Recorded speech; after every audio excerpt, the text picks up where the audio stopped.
বন্ধুরা, আজ আপনাদের যে টোটকার কথা জানাবো, এই টোটকাটি ভীষণই উপকারী এবং ফলদায়ক। বন্ধুরা, একটি সুঁয়ের মধ্যে দুটি এলাচ গেঁথে আপনার ঘরের এই জায়গায় রেখে দিন। দেখবেন আপনার উন্নতি দেখে আপনি নিজেই চমকে উঠবেন, যা আপনি কখনো ভাবতেও পারেননি। তো বন্ধুরা, এই টোটকাটি আপনারা কিভাবে করবেন, কি কি নিয়মবিধি পালন করবেন এবং এই টোটকাটি করতে আপনাদের কি কি উপকরণ নিতে হবে, সমস্ত কিছুই আজ আপনাদের এই ভিডিওতে জানিয়ে দেব।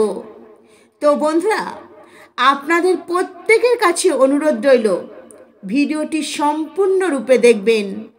আর ভিডিওটি দেখে যদি আপনাদের ভালো লাগে, ভিডিওটিতে একটি লাইক করবেন, কমেন্টে জয় শ্রীকৃষ্ণ রাধে রাধে লিখবেন।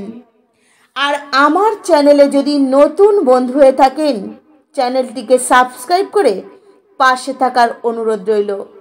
বন্ধুরা, আমার আপনার প্রত্যেকেরই রান্নাঘরে এমন অনেক জিনিস রয়েছে। এই জিনিসগুলি তন্ত্রে মন্ত্রে এবং জ্যোতিষশাস্ত্রে ব্যবহার করা হয়। আর এই জিনিসগুলির মধ্যে একটি বিশেষ জিনিস হলো ছোট এলাচ। হ্যাঁ বন্ধুরা, আপনারা একদম ঠিক শুনেছেন। এই ছোট এলাচ শুধু যে খাবারের স্বাদ বাড়ায় তা কিন্তু নয়। এই ছোট এলাচের মধ্যে এতটাই ক্ষমতা আছে, আমাদের ঘুমন্ত ভাগ্যকে জাগিয়ে তুলতে পারে। বন্ধুরা, রান্নাঘরে মশলা হিসাবে ব্যবহার করা হয় এই ছোট এলাচ। এই ছোট এলাচ খাবারে 10 গুণ স্বাদ বাড়ায়।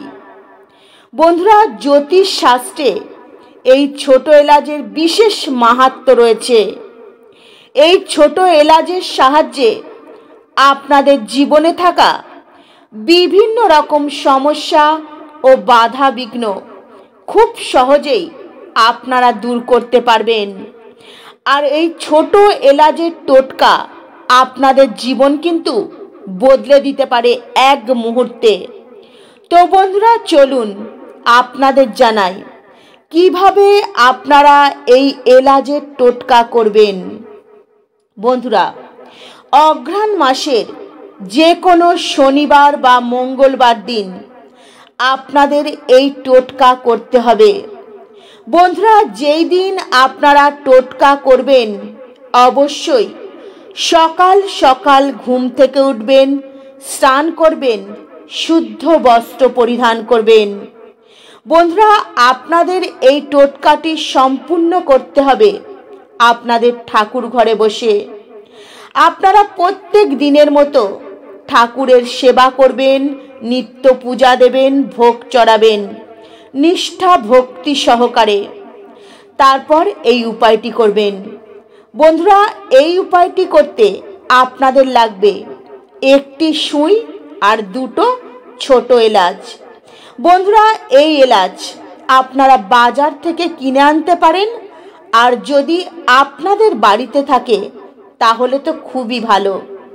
তো প্রথমেই এলাচের ওপর একটু গঙ্গা জল ছিটিয়ে শুদ্ধ করে নেবেন। বন্ধুরা, যে কোনো কাজ বলুন, ক্রিয়া বলুন, টোটকা বলুন, শুদ্ধভাবে করলে কিন্তু তার উপকার পাওয়া যায়। তারপর ওই দুটি এলাচের মধ্যে সুই গেঁথে দেবেন। বন্ধুরা, যেভাবে আপনারা ভিডিওর মধ্যে দেখছেন ঠিক একইভাবে এলাচের মধ্যে সুই গেঁথে দিতে হবে। বন্ধুরা, তারপর আপনারা এলাচ যে সুইয়ের মধ্যে গেঁথেছিলেন সেটি নিয়ে আপনাদের ঠাকুর ঘরে ঠাকুরের পাশে রেখে দেবেন। বন্ধুরা, এই ক্রিয়াটি আপনারা কিন্তু সম্পূর্ণ করবেন ঠাকুর ঘরে বসে। তারপর আপনি আসন পেতে আসনের ওপর বসবেন। আসনে বসে আপনারা পূজা সারবেন।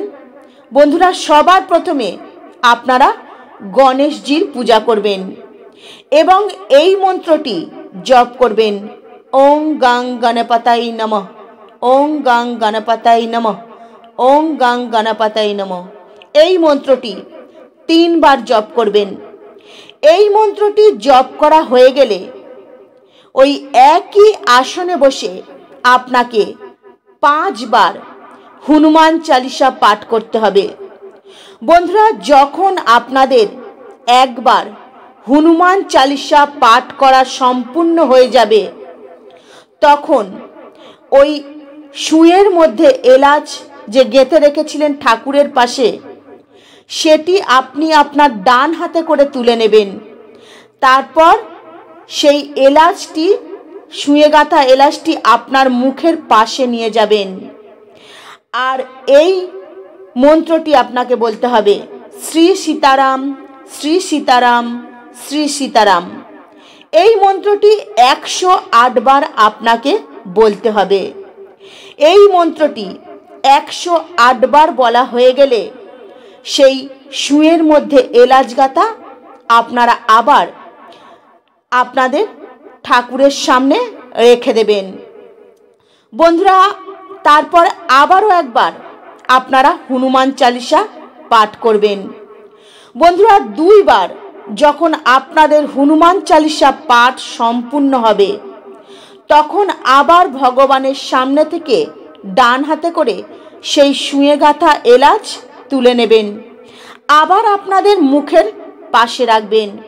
তারপরে আবার 108 বার শ্রী সীতারাম, শ্রী সীতারাম, শ্রী সীতারাম বলবেন।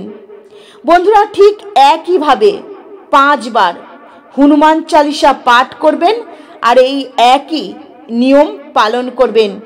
একইভাবে শ্রী সীতারাম, শ্রী সীতারাম, শ্রী সীতারাম 108 বার বলবেন। বন্ধুরা, যখন 5 বার এই ক্রিয়াটি করা আপনাদের সম্পূর্ণ হয়ে যাবে, তখনই কিন্তু পুরোপুরিভাবে এই এলাচ মন্ত্রভূত হয়ে যাবে। বন্ধুরা, এই ক্রিয়াটি সম্পূর্ণ হয়ে যাবে তখনই পুরোপুরিভাবে। তারপর সেই শুঁয়ে গাঁথা এলাচ আপনি আপনার ডান হাতে করে তুলে নেবেন আর গণেশ ভগবানের ফটো বা মূর্তির সামনে দাঁড়িয়ে ওং গাং গণপতায় নমঃ, ওং গাং গণপতায় নমঃ, ওং গাং গণপতায় নমঃ এই মন্ত্রটি আবার 3 বার ওই শুঁয়ে গাঁথা এলাচ হাতে নিয়ে আপনারা বলবেন। তাহলেই আপনাদের এই ক্রিয়া বা টোটকাটি করা সম্পূর্ণ হয়ে যাবে। তারপর ওই শুঁয়ে গাঁথা এলাচ আপনারা একটি লাল কাপড়ের ওপর রেখে দেবেন। এরপর আপনারা একটি কাগজ নেবেন, সেই কাগজের ওপর আপনারা এই 3টি মন্ত্র লিখবেন। মন্ত্রটি হলো, প্রথম লিখবেন শ্রী সীতারাম, তারপরে লিখবেন ওং রাম রামাহে নমঃ, তারপরে লিখবেন হনুমানজির মন্ত্র ওং হং হনুপতৈ নমঃ, ওং হং হনুপতৈ নমঃ। এই মন্ত্র 3টি আপনারা কাগজের ওপর লিখবেন। তারপরে ওই লাল কাপড়ের মধ্যে যেখানে এলাচ গাঁথা সুই রেখেছেন সেখানে ওই কাগজটি রেখে দেবেন। তারপর এই কাগজ আর শুঁয়ে গাঁথা এলাচ একসঙ্গে একটি পুঁটুলি বেঁধে নেবেন। তারপর বন্ধুরা, যেখানে আপনারা টাকা পয়সা রাখেন, লকারে বা আপনাদের ক্যাশ বাস্কে, সেখানে ওই লাল কাপড়ে বাঁধা পুঁটুলিটি রেখে দেবেন। বন্ধুরা, টাকা পয়সা আপনাদের কিন্তু কোনো দিন শেষ হবে না। অর্থ আসার পথ কিন্তু খুলে যাবে। বন্ধুরা, বিশ্বাস করুন, এই অভিষেক করা মন্ত্রভূত পুঁটুলি আপনারা যখনই আপনাদের লকারে রাখবেন, আপনাদের ওপর কিন্তু মা লক্ষ্মীর আশীর্বাদ থাকবে, সীতারামের আশীর্বাদ থাকবে, হনুমানজির কৃপাদৃষ্টি থাকবে। বন্ধুরা, এর ফলে আপনাদের ঘরে অর্থে ভরে উঠবে। আপনাদের কোনোদিন অন্ন বস্ত্র বাসস্থানের অভাব হবে না। আপনাদের অর্থ আসার রাস্তা চতুর্দিক থেকে খুলে যাবে আর আপনাদের হাতে কোনোদিন অর্থ শেষ হবে না। আর অর্থ যদি আপনাদের জলের মতো খরচ হয়ে যায়, সেই অর্থ আপনারা সঞ্চয় করতে পারবেন। আর আপনাদের কখনো ধন দৌলত অর্থের কমতি হবে না। বন্ধুরা, কথাই বলে না, আপনাদের জীবনে অর্থের বৃষ্টি হবে, ঠিক এক প্রকার আপনাদের জীবনে অর্থের বৃষ্টি হবে। কোনো বিপদ আপদ, কোনো সমস্যা আপনাকে স্পর্শ করতে পারবে না। বন্ধুরা, অবশ্যই শ্রদ্ধা ভক্তি সহকারে এই ক্রিয়া বা টোটকাটি করে দেখুন, আপনারা জীবনে অবশ্যই উপকার পাবেন। তো বন্ধুরা, আজকের ভিডিও এই পর্যন্তই।